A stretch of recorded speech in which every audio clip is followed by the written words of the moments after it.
So the next question from for the panel is, we are all in an English-speaking country at a conference at a time of great intersection of languages and culture.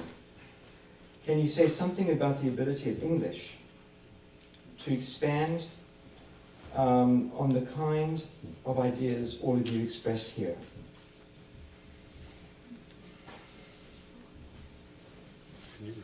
English teacher is Stavakis. We're in an English-speaking country at a conference at a time of great intersection of languages and culture. Can you say something about the ability of English to expand and take on the kinds of ideas all of you expressed here? Michael. Stephen, you're next. I'm struck by Ibn al-Arabi's philosophy of translation.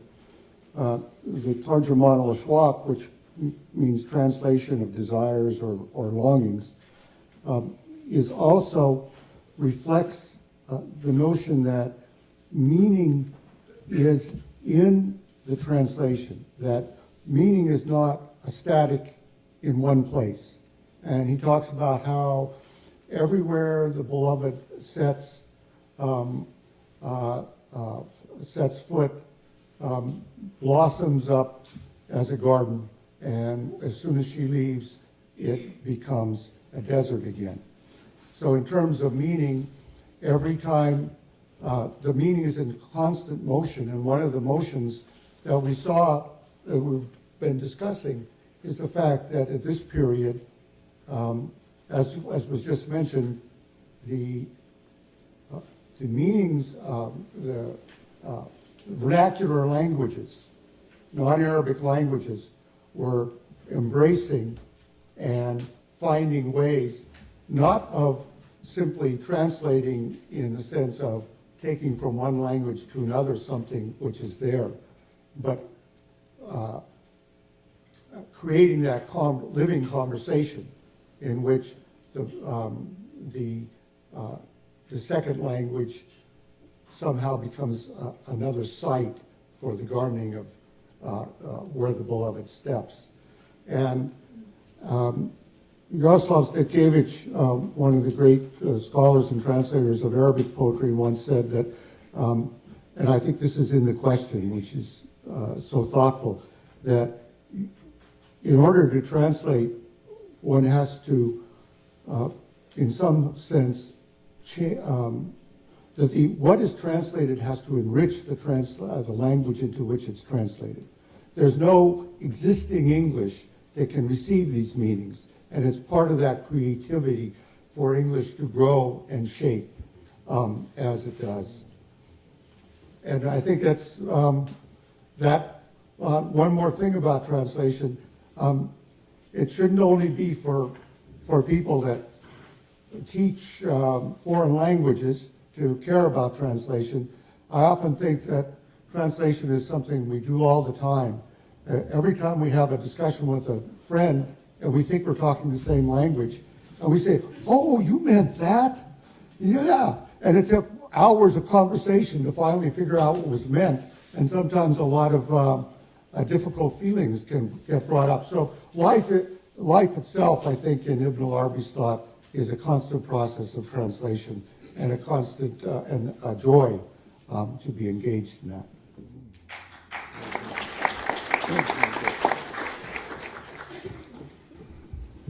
Stephen?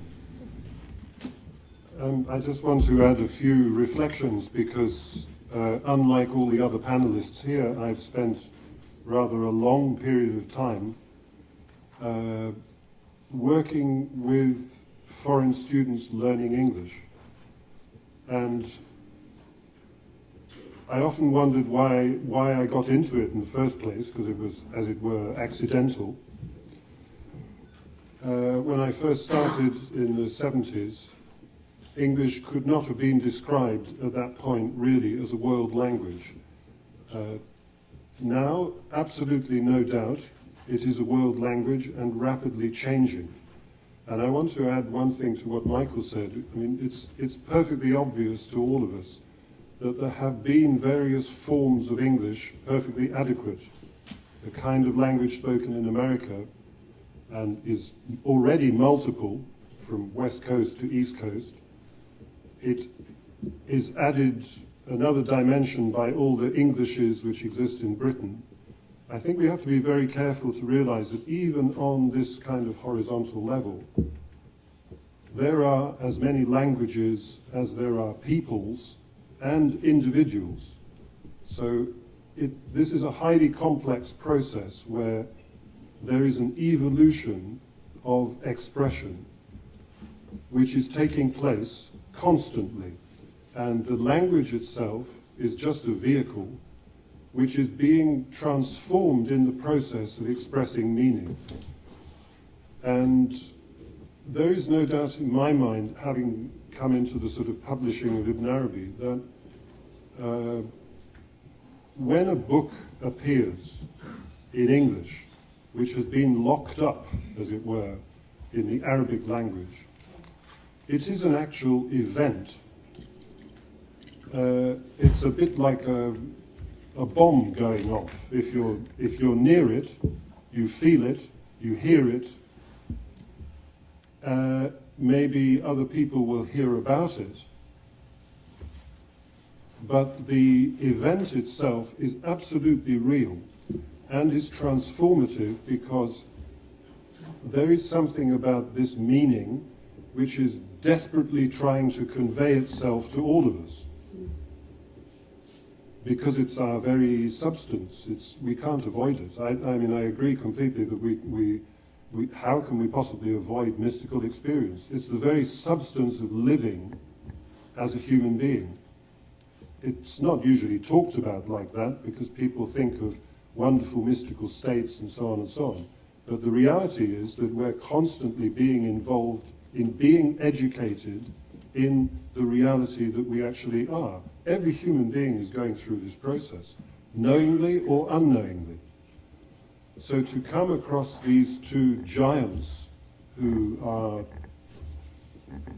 wonderful turjamans, wonderful interpreters, and as Pablo mentioned this morning, Ibn Arabi says a turjaman, an interpreter, is somebody who unites several languages. So that's a wonderful image to have because that means that these people that we speak about are really bringers of meaning in a way that is completely without limit. And everybody who reads what they write is participating in this expression of meaning. I think there's little to add to all of that. But I just would like to say that I think many of us, just growing up as a dictionary generation, very often think of translation in terms of equivalency. Like we could find, are we going to be able to find something in the target language into which we are translating that is an equivalent or identical to the original. So very often there is this fear that the translation is going to be a pale copy of the original, or this whole notion of original, which is different from whatever else is generated. I think Michael put it very nicely that in this interaction with the text, meaning regenerates itself, and also in the interaction of reader with the text, that happens again and again. So when in classroom we talk about translation, and usually one of the great fears that the students have is what is going to be lost in translation. My response is that translation is a lost and found place.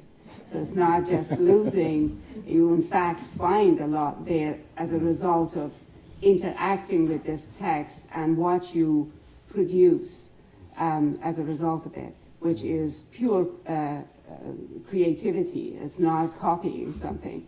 But I would like to add a point which is, I think, irrelevant here, which is if the voices of the people we need to be heard are not known and have not found a space for themselves in this target culture, having good translations are going to go to waste. Because if you didn't know, for example, that Forough Farrokhzad lived in Iran in the 20th century and wrote some of the most daring, imaginative expressions of her life, you're not going to look for the translation that, Amin Banani and Joshua Kessler did, which is fabulous. So in some ways, it seems to me that for those of us who have access, whether academic or non-academic, one way would be to graft those voices on our own and somehow bring it into the culture so that these names and these works find recognition, and as soon as they are given a little room, they grow their own roots and they grow and they have their own life. And then the good translations obviously become very, very important to use.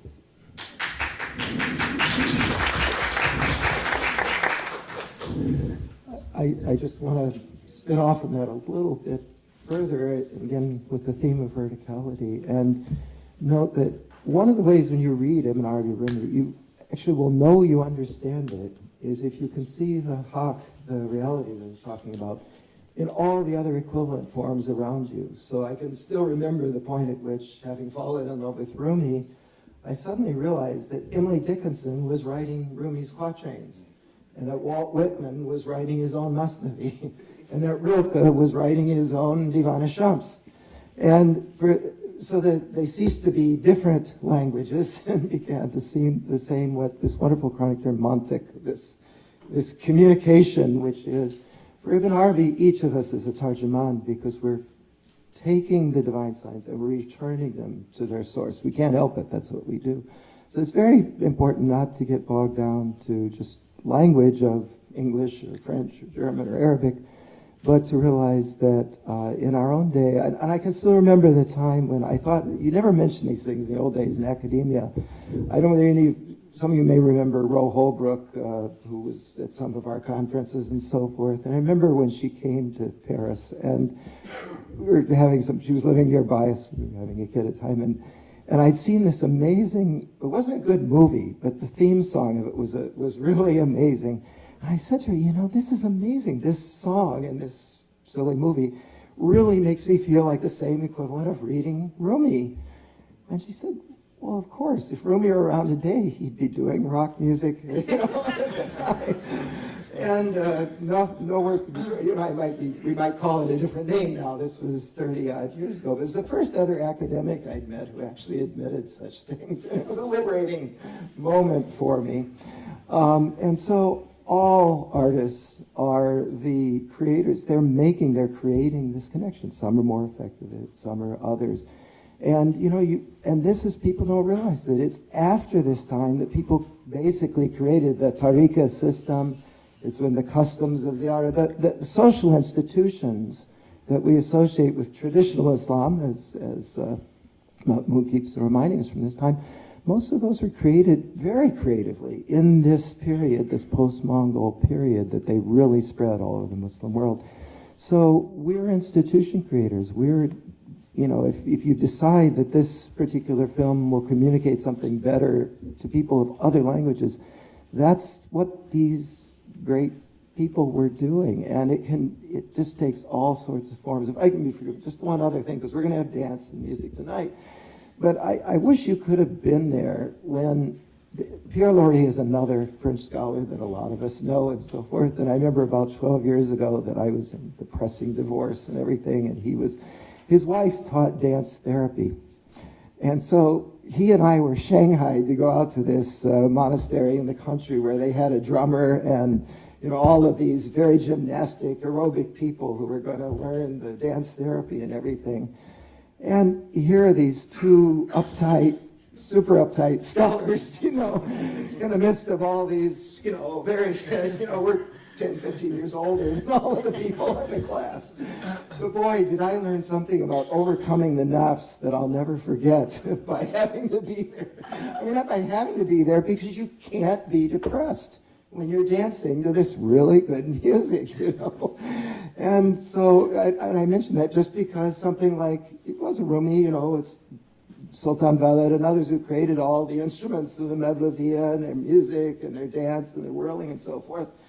But if you do it, it communicates something to you that words might never get to you. So whether it be dance or film or music or just new forms of sohbet, and so forth, what we're being asked to do always, as people did back then, is to create new ways to make that connection between the hakika and its form and its expression, and to communicate them. And that's why when I come to these things, I always want to see, where are the young people here? Because if you don't have the young people, this will die out just like other things died out. We're right here. Yeah. Well, I spotted you guys.